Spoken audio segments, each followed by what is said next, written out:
여러분 안녕하십니까? BPX CTO 최선신입니다. 이번 시간은 스타트업 MVP 개발 방안 그 마지막 시간으로 IT 개발 관리 준비에 대해서 설명드리도록 하겠습니다. 먼저 여러분들에게 개발 관리 준비 개념에 대해서 간단하게 설명드리고 이 과정에 해야 될 개발 질적 관리, 개발 조직 구축 지식, 그리고 개발 조직 운영 지식에 대해서 설명드리도록 하겠습니다. 개발 관리 준비 부분은 실제 개발이 시작된 이후에 안정적인 개발을 위해서 지속적인 관리, 그리고 개발이 완료된 이후에 관리하는 전략이 필요하게 됩니다. 그래서 이걸 하기 위해서 세 가지의 그 내용이 있다라고 제가 앞서서 말씀을 드렸고, 지금부터 이 개발 진척 관리부터 순차적으로 설명드리도록 하겠습니다.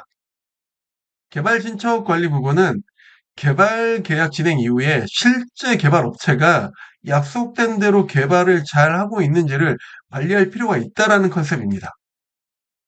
근데 보통 이 개발 업체가 이 과정에 노출을 하거나 관리하는 거를 관리받는 걸 좀 싫어해요. 자기들이 일을 하는 효율성 때문에도 있는데 또 다른 하나는 노출되는 만큼 좀 성실함이 부족한 업체 같은 경우는 부담이 되기 때문입니다. 그래서 이 초보 이 CEO님들은 개발 업체가 좀 싫어하는 행동을 하는 게 조금 부담스러우니까 개발 업체한테 이걸 믿고 맡기는 경우가 생각보다 많아요. 근데 그 이후에 아주 잘 된 케이스를 제외한 대부분은 엄청난 후회를 하는 경우가 많아요. '아 그때 개발 중간 과정부터 내가 관리하고 문제가 있으면 얘기를 했어야 됐는데.' 라고 나중에 후회를 하는 거죠. 이게 여러분들이 좀 이 개발 진척 관리를 할 때 여러분들이 가지고 있는 무게는요, 비용밖에 없습니다. 그래서 보통 보면 그 개발을 할 때 비용이 착수 비용 30, 중도 비용 40에서 30, 종료 40 이렇게 해서 100%의 비용을 맞추는 형태로 되는데 여러분들이 개발 업체를 관리를 하는 과정에 잘을 하면 약속된 대로 비용을 주면 되는데 만약에 문제가 생겼을 때 최대한 빨리 발견을 하고 대응을 하다가 도저히 안 되겠다고 판단이 되면 빨리 비용을 지급하는 걸 멈추고 나머지 비용과 기간을 세이브하고 새로운 접근을 하는 게 핵심이 될 수 있다라는 전제로 가져가는 게 필요합니다. 이걸 하기 위해서 사전 지식을 좀 여러분들에게 설명드리면 개발 업체가 보통 생각하는 완료의 기준하고요. 여러분들 CEO님들이 생각하는 완료 기준이 달라요. 같은 화면에 같은 기능을 해도요. 품질적인 부분이나 내용적인 부분. 그래서 항상 개발하는 그 개발 업체는 최선을 다했다고 하는데 CEO님은 "아니 이런 것도 안 되는 거고 이게 기본 아니에요." 막 이런 이야기들이 나올 수가 있다라는 거죠. 그래서 기본적으로 개발 업체가 그 진행하는 개발의 품질 수준이 CEO님들이 기대하는 거에 비해서 훨씬 낮아요. 아니 이런 것도 안 되는데 이걸 개발 완료했다고 하는 상황이 계속 발생한다는 거죠. 근데 개발업체 입장에서는요. 오류가 없으면요. 그 면피라고 제가 써 놨는데 이 책임을 회피할 수가 있어요. 그러니까 CEO 입장에서는 해당 사업을 기준으로 그 시스템을 기준으로 사업을 해야 되는데 완성도가 부족하면 사용자들이 쓰면서 "뭐 이래." 버릴 가능성이 있기 때문에 그 완성도가 치명적이 되거든요. 그때 이 개발 관리를 할 때 이런 걸 막기 위해서 두 가지 의미의 개발을 진행을 해야 돼 관리를 해야 됩니다. 첫 번째는 일정대로 개발이 진행되는지, 그다음에 두 번째는 개발되는 시스템의 품질이 여러분들이 원하는 수준을 따라오고 있는지 확인을 해야 돼요. 그래서 이러한 관점에서 개발을 관리하는 방법을 여러분들에게 설명을 드리면 여러분들 그 WBS라는 게 있거든요. Work Breakdown Structure라고 해서 개발자들이 개발할 일들이나 개발 일정을 정리를 해 놓고 개발 업체에서 그리고 일정을 관리하는 게 있는데 여러분들이 먼저 해야 될 건 WBS를 작성시켜야 됩니다, 개발 업체에게. 그리고 매주 주간 보고를 반드시 진행을 해야 돼요. 그래서 이 그 주간 보고 과정에 의미 있고 상세한 보고 상황으로 진행될 수 있도록. 물론 여러분들이 지출한 비용이 엄청 크지 않아서 개발 업체가 막 그런 걸 싫다고 할 수도 있어요. 그런데 계약을 하기 전에 여러분들 가능한 여러 업체들 알아보면서 이런 거를 하겠다라고 하는 업체 혹은 이런 것들이 잘 정리되는 업체를 선택하는 것도 하나의 중요한 방법이고 얘를 안 한다 그러면요. 제가 봤을 때는 너무 무모하게 시작하는 거라고 보면 돼요. 그리고 이걸 너무 상세하게 제가 상세하게 하라고 했다고 해서 너무 무리하게 요구를 하라는 게 아니라 적정한 수준으로 하되 꼭 챙길 건 챙길 수 있게 체크를 해야 된다는 거죠. 그래서 요렇게 놓고 그다음에 이제 WBS에 각각의 그 기능 개발하는 일정이 정리가 되어 있으면 가능한 명확한 날짜를 거기에다 기입하도록 가이드를 합니다. 그리고 주간 보고를 받는 과정에 이 개발에 대해서 정확한 보고를 할 수 있도록 해놓고 개발 그 보고하는 쪽에서 이거 완료됐습니다라고 하면 여러분들이 그때 이걸 하면 돼요. 눈으로 직접 확인해 볼까요?라고 하면서 보면 돼요. 그러면 여러분들이 이 과정만 굉장히 단순하죠. 자기들이 했다라고 보고를 했잖아요. 그리고 했다라고 한 거에 대해서 여러분들이 지금 볼까요라고 확인하는 거가 문제가 되면요. 그건 그 업체랑 대화가 안 되는 거예요. 이건 아무 문제가 안 되는데 요 과정만 반복을 해도요. 여러분들이 보고 아, 개발이 진척대로 제대로 되고 있구나 아니 걸 판단할 수가 있습니다. 그래서 굉장히 간단하지만 효율한 방법이고요. 그래서 이걸 하기 위해서 여러분들은 항상 계약을 할 때 개발 결과를 조금 점검할 수 있는 환경을 좀 만들어 줄 수 있도록 개발 업체랑 협의를 하거나 여러분들이 그 환경을 만들 수 있는 비용을 조금 들어가더라도 지출하는 게 맞습니다. 전체 비용 대비로 굉장히 저렴한 비용이기 때문에. 그리고 이때 이제 볼 게 상세 오류가 아닌 설계대로 개발이 됐는지를 보는 걸 중심으로 봐요. 그 두 가지를 보는 거죠. 주간 보고하다가 이렇게 보면서 진짜 됐는지 한번 볼까요?라고 하면 개발 업체에서 자 이렇게 하면서 막 시연을 할 거잖아요. 그러면 여러분들이 막 꼼꼼하게 보면서 오류 체크를 하는 개념이 아니라 이거 내가 의도한 대로 개발이 잘 되고 있네. 아니면 의도한 대로 안 됐는데 혹은 이거 개발이 안 됐는데 왜 개발됐다고 하세요? 이걸 점검하라는 개념입니다. 그래서 이러한 협의된 방법으로 그 개발을 계속 소통을 하다 보면은요. 개발에 이상이 발생되면 여러분들이 바로 확인을 할 수가 있습니다. 그리고 거기에 대한 대응을 그다음 과정에서 가져가는 거죠. 자, 그러면 이런 이슈가 발생했을 때 어떻게 대응을 할지 설명을 드리면 이제 여러분들이 생각할 때 가장 위험한 생각이 이거예요. 시작을 했으니까 이거 되돌리면 돈 또 써야 되고 일 또 해야 되고 다음에 한다고 더 잘할 자신도 없고 그러니까 어쩔 수 없이 끌려가더라도 진행을 해야지라고 생각하는 경우가 있는데 물론 틀린 생각은 아닌데요. 이게 제대로 할 업체는요. 이슈가 발생했을 때 이 과정에 대한 대응을 잘해 줘요. 근데 제대로 안 하는 업체는요. 이 이슈가 발견된 이후에 예를 들어서 이슈를 한두 주 사이에 그 처리를 하기로 했는데 못하고 점점 커진다라는 그 상황이 발생한다는 거예요. 그래서 여러분들은 보고 그냥 믿고 맡기는 게 아니고 상황을 보고 판단을 해야 돼요. 제대로 할 업체는 이슈가 발견되고 여기에 대해서 빨리빨리 대응을 하는지 아니면은 점점 원래 이번 주까지는 이만큼의 차이였는데 다음 주에는 이만큼의 그 지연이 생기고 다다음 주에는 이렇게 지연이 생긴다? 그럼 그 업체는 진행할 역량이 안 된다라고 판단하는 컨셉을 갖는 게 필요합니다. 그래서 여러분들은 이 과정에 무리하거나 무모하게 막 뭐라고 하는 게 아니고 명확하게 파악한 내용 기준으로 관리와 협의를 하는 게 필요해요. 그래서 이게 진척이 안 되고 진척에 대한 대안을 조금 설명 주시면 뭐 어렵게 쓰실 필요 없고요. 간단하게 저에게 메일 같은 거 보내주시면 제가 보고 기다릴게요. 이렇게 하고 다음 주에 됐는데 해결이 안 돼. 그다음 주에 또 해결이 안 돼. 그러면 이제 그때는 여러분들이 리스크 이 상황이라고 이야기를 하면서 관리를 해달라는 거죠. 그래서 이런 진척이나 지연 혹은 비정상 개발은 그 바로 PM이나 그 사업 관리자를 통해서 협의를 통해서 진행 관리를 하는 게 좋고 이 과정이 정상 진행이 되면 일반적인 개발 사항으로 앞에 페이지에 했던 것처럼 계속 점검. 근데 이 과정이 비정상으로 진행되고 그 감당이 안 되면요. 그리고 사업 관리자한테까지도 PM을 넘어서 사업 관리자한테까지도 이야기를 했는데도 해결이 안 되면 여러분들은 진지하게 이걸 계속 운영을 해야 될지 여기서 멈추고 빨리 그 갈아타야 될지에 대한 전략적인 대응을 하는 것들이 필요합니다. 자, 그리고 다음은 개발 조직을 구축하는 지식에 대해서 설명드리겠습니다. 보통 보면 개발업체를 좀 믿기 어렵거나 좀 이 실패한 경험을 갖는 대표님들이 애초에 MVP 개발부터 팀을 구축해서 개발하려는 시도들이 있어요. 근데 이때 정말 신뢰할 만하고 실력이 좋은 멤버가 있으면요. 그때는 바로 팀을 만들어 갖고 진행을 해도 상관없어요. 근데 정말 신뢰할 만한 사람이 아닌 경우에 그냥 내가 그 외부 일반 이 HR을 통해서 그 사람을 뽑은 경우에는요. 이게 상황에 따라서는 개발 업체보다 더 관리하기 힘든 상황이 될 수도 있습니다. 그러니까 여러분들은 이런 개발 구축을 내부 조직을 생성을 할 때 당장 내가 눈앞에 어떤 관리가 힘들어 아니면 급하게 뭘 해야 되는데 이게 안 되니까 사람을 뽑겠어 라는 형태로 하면 절대 안 돼요. 필요에 따라서 전략적으로 계획에 따른 개발 조직을 구축할 게 필요합니다.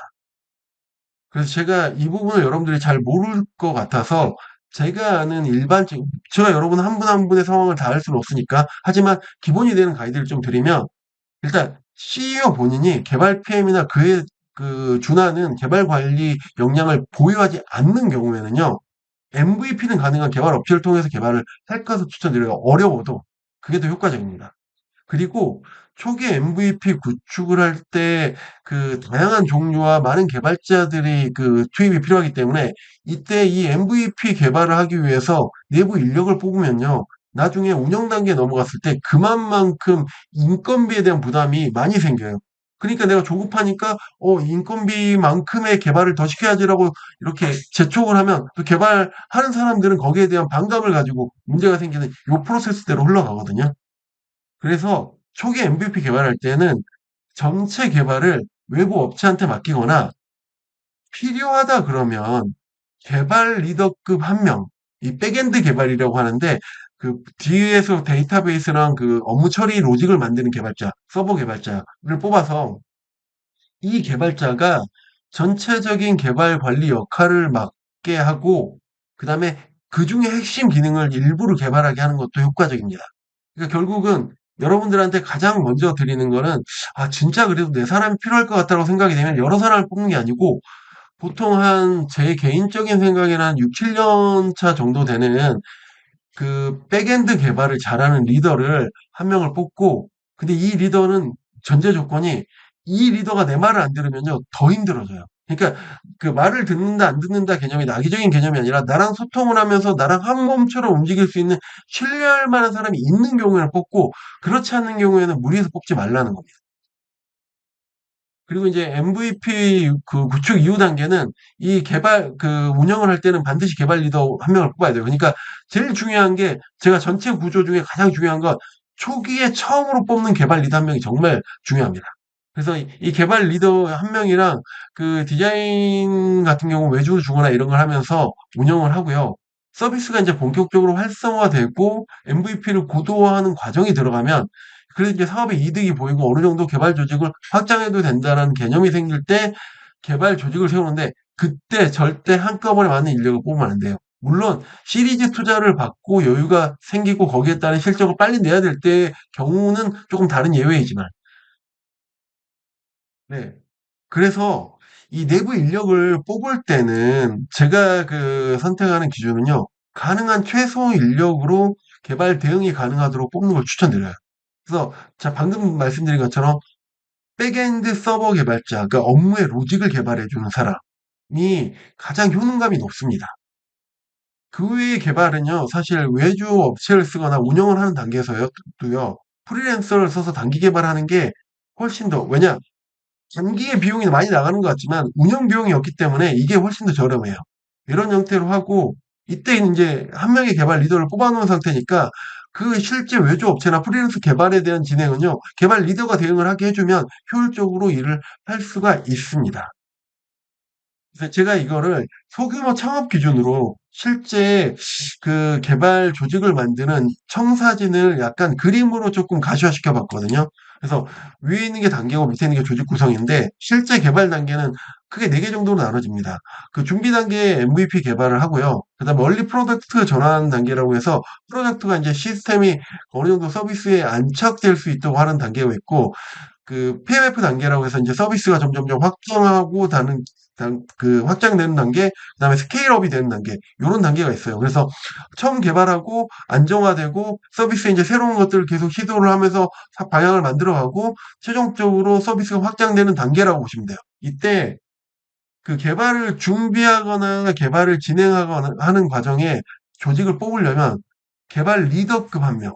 그래서 이 사람을 뽑을 때는 백엔드 개발자로 뽑되 개발 전략에 대한 아까 제가 개발 방법론이나 이런 걸 이전 시간에 정리하는 방법을 알려드리면서 마지막에 했던 말이 좀 이런 부분은 사실 여러분들이 직접 하기 어려우니까 주변 지인을 통해서 개발을 아는 사람을 통해서 조금 가이드를 받으라고 했던 그 역할을 맡길 수 있게 해서 개발 전략을 세우는 역할에 상담자의 역할을 할 수 있게 그 다음에 개발 업체를 관리하고 그다음에 주요 기능 중에 중요한 기능 일부는 직접 개발을 하면서 시스템이 개발 업체랑 문제가 생겨도 언제든지 이 개발 리더가 새로운 팀원을 뽑아서 개발을 하면서 진행을 할 수 있게 만드는 구조로 만드는 게 효율적입니다.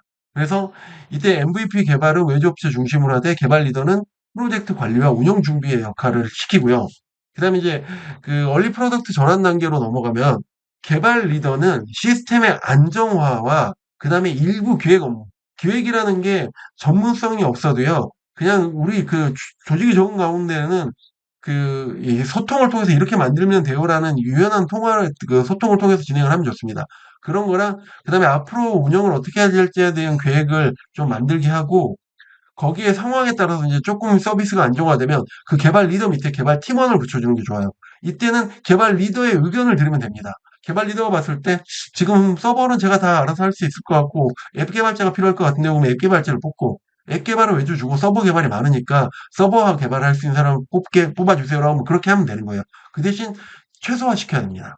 여기는 사업이 정착할 때까지 CEO가 그 프로덕트 오너 그러니까 사업의 아이템을 기획하는 아이디어를 내는 역할을 하고 개발 리더가 그 CEO가 낸 아이디어를 조금 그 받아들여서 기능화 시키는 기획이라든지 진행하는 형태의 업무를 하고 디자인 같은 경우는 외주를 주면서 진행을 합니다. 그리고 그 PMF 달성 단계로 넘어가면 이때부터는 이제 개발을 조직화시키는 게 필요합니다. 그래서 개발 리더와 그 안에 가장 먼저 들어와야 될 사람 중에 한 명이 최소의 인원으로 PO, 프로덕트 오너 혹은 기획자의 역할. 그래서 그 새로운 아이템을 계속 기획하고 서비스를 발전시켜 나가는 주도적인 역할을 할 사람을 뽑아 놓고 그다음에 이제 여기에 따라서 그 운영 조직에 맞춘 형태로 업무를 이제 가이드를 하게 되면 그 정리를 체계를 갖춰가면 돼요. 그래서 제가 업무 체계 갖추는 방법은 뒤에 설명드릴 거거든요. 그리고 2단계는 개발이 이제 안정화된 조직이 만들어지도록 하고요. 그다음에 이제 스케일업이 되는 단계에서는 이제 본격적으로 서비스가 커질 때 이제 전략적인 방향을 만들기 위해서 C레벨 인사들을 여러분들이 이제 그 뽑게 되죠. 가장 핵심은 CTO를 영입하는 건데 이 CTO가 정말 중요합니다. 일을 잘하는 CTO들 분들도 되게 많은데 이게 개발만 막 잘하는 게 아니라 이 CTO는요 전략적이고 IT와 전략을 같이 품고 가는 형태가 그 소규모 스타트업에서는 제일 좋거든요. 근데 개발 중심의 CTO를 뽑으면요 이 사람이 약간 그 여러분들이 갖는 비전을 갖고 나가는 게 아니고요 개발자들을 보호하는 형태의 사업을 운영하는 걸 제가 많이 보거든요. 그래서 여러분들이 좀 전략적인 CTO를 뽑고 이 CTO는 개발을 조직을 운영할 수 있는 역량과 그다음에 앞으로 사업을 끌어가는 전략을 세울 수 있는 사람 그리고 그 밑에 개발팀과 기획 디자인팀을 나눠서 진행을 하면서 이때는 이제 그 조직이 확대되는 거에 따른 운영 전문화를 하는 게 좋습니다. 그리고 2단계에 보통 애자일 팀 기반의 그 운영을 하는 경우가 그 IT 현장에서 대부분입니다. 자, 제가 이제 운영 조직을 구성하는 방법을 설명드렸으면 이제 그 조직을 운영하는 지식을 마무리 설명으로 드릴 건데요. 이 개발 조직을 만들고 난 후에 반드시 필요한 것이 운영 체계를 수립하는 겁니다. 근데 이게 체계 수립을 주체하는 여러분들이 비전공자잖아요. 그러다 보니까 서비스의 아이디어나 방향성을 제공해요. 야, 이런 거 만들어야 돼. 우린 이렇게 가야 돼. 막 이런 이야기를 하는데 이걸 구축하기 위해서 일을 어떻게 시키는지에 대한 부분을 잘 모르세요. 그래서 이런 것들을 잘 모르니까 근데 내가 그 CEO니까 나의 권한을 이렇게 강압적으로 가게 되면요. 인력이 들어와도 이 관리 과정에 인력이 비정상적으로 운영되면서 자꾸 나가요. 이탈이 발생해요. 근데 여러분들 생각할 게 개발자나 이런 IT 조직이 들어왔는데 자꾸 나가면요. 나가는 사람들의 탓이 아니라 내 탓일 가능성을 조금 돌아보는 것도 하나의 중요한 방법이라고 보시면 돼요. 2단계에서는. 그래서 실제 개발 조직을 구조화해서 만들면요. 거기에 따른 운영 프로세스를 절차하는 게 필요합니다. 그래서 운영을 체계적으로 해야 된다는 이야기인 거죠. 자, 그럼 이런 운영 체계를 수립하는 방법이 뭘까에 대해 설명을 드리면 세 가지 관점의 체계를 수립하면 돼요. 첫 번째는 인력 구조입니다. 뭐냐면 회사의 조직은 기본적으로 운영 인력 기반의 구조이기 때문에 여러분들이 조직을 만들기 위해서는 앞에 제가 가이드 드렸던 것처럼 개발 리더 한 명이나 CTO 같은 존재 한 명을 그 뽑고 그 사람과의 협의를 통해서 조직을 구성하고 그 인력 구조를 만드는 게 가장 우선적으로 진행이 돼야 됩니다. 그다음에 이제 되는 게 업무 체계를 갖추는 거예요. 그래서 IT 업무 중에 가장 중요한 게 이 체계입니다. 이 개발 쪽으로는요. 체계 없이 갑자기 대표님 와가지고 이거 만들어 그랬다가 다음날 와가지고 이거 그거 대신 이거 만들어 이걸 극도로 힘들어하고 싫어해요. 그러니까 이 업무를 진행을 할 때 체계를 만들어 놓고 조직원들이 업무 체계 안에서 일을 할 수 있도록 그리고 이 체계가 사람들 머릿속에 있는 게 아니라 반드시 정의된 문서를 통해서 누구나 동일한 업무 체계로 일을 할 수 있도록 하는 게 대표님 입장에서는 체계가 갖춘 과정까지는 좀 불편할 수 있지만 나중에 장기적으로 보면은요. 사람을 유지하고 더 그 고도에 숙련된 사람들이 계속 유지되는 게 좋잖아요. 그걸 하기 위해서 이런 체계를 갖추는 게 필요합니다. 그다음에 마지막은 산출물 체계예요. 산출물은 뭐냐면 이 업무 체계로 프로세스를 잡아도요. 그 각각의 업무를 하는 사람들이 만들어내는 결과물은 품질 차이가 발생할 수가 있어요. 수준 차이가 발생한다는 거죠.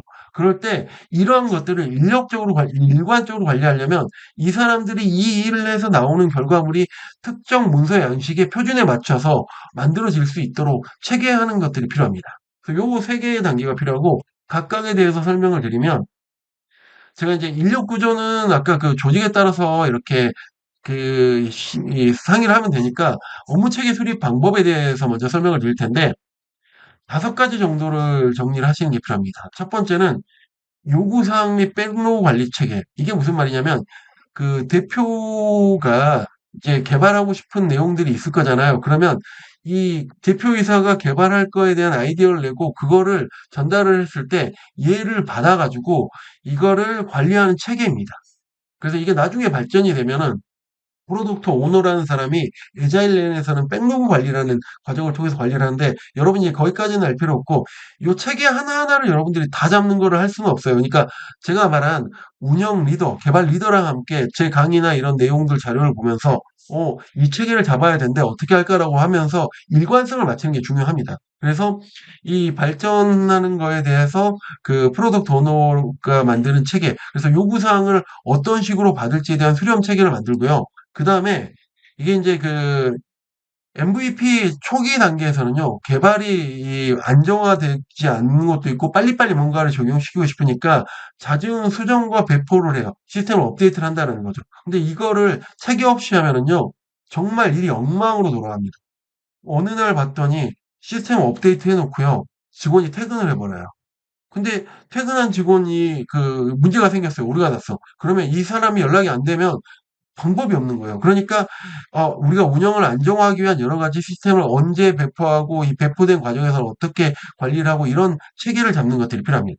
그리고 세 번째는 품질 관리 및 테스트 체계. 어떤 거냐면 이 시스템이 초반에 만들어지면은 이 시스템 자체가 안정적이고 오류가 없이 깔끔하게 정말 중요하거든요. 새로운 기능을 만들어서 적용하는 건 좋은데 얘가 충분히 테스트가 되고 그다음에 그 품질이 보호되지 않는 상태로 그 배포가 되거나 그 되면은요 이게 문제가 생겨요. 그러니까 항상 시스템이 개발 배포되기 전에 명확하게 품질을 관리할 수 있도록 그리고 테스트를 제대로 할 수 있도록 체계를 잡는 것들이 필요합니다. 그리고 이게 놓치기 쉬운 부분 중에 하나인데 운영 모니터링 체계예요. 시스템이 잘 돼서 사람이 늘어나면요. 뭐가 같이 늘어나냐면 서비스가 다운될 가능성이 높아집니다. 왜냐? 같은 시스템 우리 서버 아닌 그 이 하드웨어랑 이 용량이 있는데 사용자가 늘어나면 늘어날수록 얘가 부하를 받거든요. 근데 여기에 대해서 모니터링을 해야 되는데 전혀 모니터링을 안 하고 있으면요. 시스템이 갑자기 어느 날 멈춰요. 근데 사용자들은요. 생각보다 그 가장 이탈을 많이 하는 경우가 서비스가 중간에 중단이 되면은요, 이탈 많이 해요. 그러니까 여러분들이 이걸 모니터링 할 수 있는 체계를 갖추는 게 필요하고, 그 다음에 마지막으로 지식 문서 관리 체계. 이게 무슨 말이냐면, 여러분들이 회사 내에서 IT 관리를 하기 위한 모든 업무나 이런 거를요, 진행을 할 때 문서화 시키는 게 필요합니다. 그래서 이 위에 있는 네 가지가 다 중요한 문서화 시키는 거예요. 이걸 문서화를 시켜놓으면 어떤 효과가 있냐면, 혹시 사람이 나가더라도요, 이 문서를 보면서 그다음 업무를 이어가는 게 훨씬 원활해져요. 근데 사람한테 의존적이 되면 두 가지 현상이 발생하죠. 얘 나가면 우리 아무것도 못하는데? 라고 했을 때 그 대표님이 그분한테 끌려갈 수가 있고요. 두 번째는 이 사람이 나가고 났을 때 새로운 사람이 하나하나 물어보면서 해야 되니까 이게 적응하는 단계가 굉장히 그 오래 걸리게 돼요. 그러니까 이런 효과적인 관리를 위해서는 여러분들이 하는 업무를 문서화시키는 게 습관적으로 체계적으로 자리 잡게 하는 것들이 CEO로서 여러분들이 관리해야 될 체계 방법입니다. 네. 그리고 다음은 산출물 체계 수립 방법입니다. 이게 MVP 이후 스타트업 같은 경우는요, 프로그램 기능 문서보다요, 이 업무를 처리하는 과정을 관리하는 문서를 체계화시켜 놓는 게 필요하거든요. 그래서 문서를 체계한다는 건요, 이 문서 양식이 딱 갖춰져 있으면 그 문서대로 일하는 최소한의 업무의 수준을 보호할 수 있다라는 컨셉이 같이 잡힌다라고 보시면 돼요. 그래서 제가 10가지 정도 산출물을 조금 정리를 드리면, 일단은 프로덕트 로드맵입니다. IT 시스템 전략에서 정리된 그 비즈니스 전략 있죠. 제가 말한 거. 그거를요, 문서로 좀 깔끔하게 정리를 하라는 거예요. 그리고 두 번째는 요구사항 정의서. 대표님이 초반에 이야기한 거, 그 다음에 프로덕트 오너, 기획자의 역할을 하는 사람이 이런 기능을 만들자라고 하는 아이디어가 관리되는 문서가 없으면 들어왔다 사라졌다. 그때 말한 거 어떻게 됐어? 너 왜 아직도 안 하니? 이거 왜 안 하니? 이런 식이 되니까 요구사항에 대한 부분들을 하나하나 정리하는 문서를 만드는 것들이 필요합니다. 그리고 요구사항이랑 약간 비슷한 개념인데 백로그라는 개념이 있어요. 이거는 이제 실제 수행해야 될 그 기능 요구사항들을 모아놓고 이 요구사항에 있는 것들을 하나씩 꺼내서 개발을 하는 형태인데 이거 같은 경우는 일반적으로 시스템을 통한 관리가 필요합니다. 보통 지라나 노션 같은 그 도구들을 좀 활용하기도 해요. 그리고 아키텍처 다이어그램인데 이게 무슨 말이냐면 시스템이 구축되면 그 여러 시스템의 구조라든지 그 시스템 내에서 흘러가는 데이터의 흐름 이런 것들이 필요하거든요. 그래서 이런 것들을 개발 리더한테 조금 누가 와도 언제 와도 바로 보고 적응을 할 수 있도록 좀 해줘라고 준비를 시키는 게 필요합니다. API 명세서 같은 경우는 내부 서비스랑 외부 서비스 간에 연계를 할 때 기준이 되는 문서입니다. 그래서 여러분들이 API 자체를 지금부터 공부하면서 다 알 필요는 없지만, 아, 우리가 뭔가 그 프로덕트를 가지고 개발을 하면요. 외부 결제라든지, 뭐 이런 여러 가지 시스템들과 연계를 할 때 그 연계가 되는 정보나 기준이 잘 관리될 수 있도록 관리를 해야 된다는 책에, 그건 여러분들이 이걸 보면 조금 생소할 수 있거든요. 근데 여기서 이걸 다 외워서 하겠다라는 개념이 아니고, 여러분들이 제 영상을 조금 카피하거나 이 영상 화면을 그 스샷을 뜨시든 해서 이런 것들이 체계적으로 되도록 리스트업을 관리하는 것까지를 해주시면 돼요. 그리고 다음은 그 데이터 모델 이야기입니다. 시스템 구축을 하면요, 데이터에 대한 구조 정리가 굉장히 중요하거든요. 그리고 이것들은 항상 언제든지 확장하거나 품질이 잘 유지될 수 있도록 해야 돼서 데이터 그 테이블 정의서라든지 ERD라든지 이런 것들이 사실 그 스타트업 특징 중에 하나가 이게 체계적으로 관리가 안 돼요. 그냥 개발자가 필요하면 만드는데 만들고 말아버려요. 이거를 관리 업데이트를 안 해요. 그러니까 이런 것들을 업데이트를 잘할 수 있도록 하는 게 필요합니다. 그리고 다양한 테스트를 위한 케이스. 그래서 실제 시스템을 그 아까 체계 중에 제가 품질 관리라고 테스트를 하는 부분에 대한 문서들을 잘 관리를 하는 게 필요합니다. 그리고 릴리즈 노트 정말 필요해요. 뭐냐면 앱이나 시스템이 이제 변경되고 배포가 됐을 때 이게 그 정보가 어떻게 받게 됐는지를 여러분들이 항상 관리를 해야 돼요. 이게 두 가지인데 고객들한테 업데이트된 내용에 대한 공지 목적으로 기본적으로 쓰이거든요. 근데 내부적으로 운영을 할 때 이 내용들을 잘 정리해 놓으면 아, 우리 시스템이 이러한 변화 과정이 있었고 변화 과정에 이게 자꾸 문제가 있네 없네 이런 부분들을 분석하는 데도 도움이 됩니다. 그리고 운영 장애 대응 매뉴얼 이거 중요하죠. 시스템이 갑자기 멈췄을 때 어떻게 해야 되는지 이런 것들은 개발 리더가 반드시 작성을 해야 돼요. 그래서 혹시라도 그가 없더라도 다른 개발자 혹은 다른 팀원이 언제든지 대응할 수 있도록 할 수 있는 가이드를 만드는 게 필요하고 그리고 정말 중요한 겁니다. 보안 및 개인정보에 대한 처리를 할 수 있도록 관련된 그 가이드라든지 대응 매뉴얼들을 그 좀 공부해 가지고 준비해 놓는 게 필요합니다. 그리고 이제 운영 인력을 그 업무적으로 관리하는 방법을 설명드리면서 이제 제가 준비된 전체 과정을 마무리할 건데요. 이 운영 인력을 효과적으로 관리하는 방법은요. 여러분들이 상황에 따라서 막 잘해주고 못해주고 이게 아니에요. 실제 IT 분야, 다른 분야는 제가 잘 모르겠지만 IT 분야는요. 체계를 기반으로 한 업무입니다. 그래서 스타트업은 기본적으로 이직 환경이 굉장히 그 잦은 환경을 갖고 있어요. 그래서 이게 사람을 붙잡는 개념이 아니라 그 이탈하지 않도록 하는 개념이 중요해요. 그러니까 붙잡기 위해서 막 한 사람한테 공을 들이고 막 그랬다가 감정적으로 격해지면 왔다 갔다 하는 게 아니고 모든 사람이 체계를 따라서 일을 하면서 이탈하지 않는 기본적인 환경을 만들어 줄 수 있도록 여러분들이 노력을 하고 그 IT 같은 경우는 이런 소통이 약하기 때문에 이 소통의 부분의 약점을 체계를 통해서 그, 이, 보완할 수 있도록 여러분들이 하는 것이 필요합니다. 네, 이번 시간 마무리를 하자면 가장 잘못된 오해가 개발 업체는 관리가 어렵고 내부 결제는 관리가 쉽다라는 오해가 있어요. 근데 실제로는 조직의 체계가 갖춰지지 않는 상태에서는요, 내부 개발자 관리가 더 어렵습니다.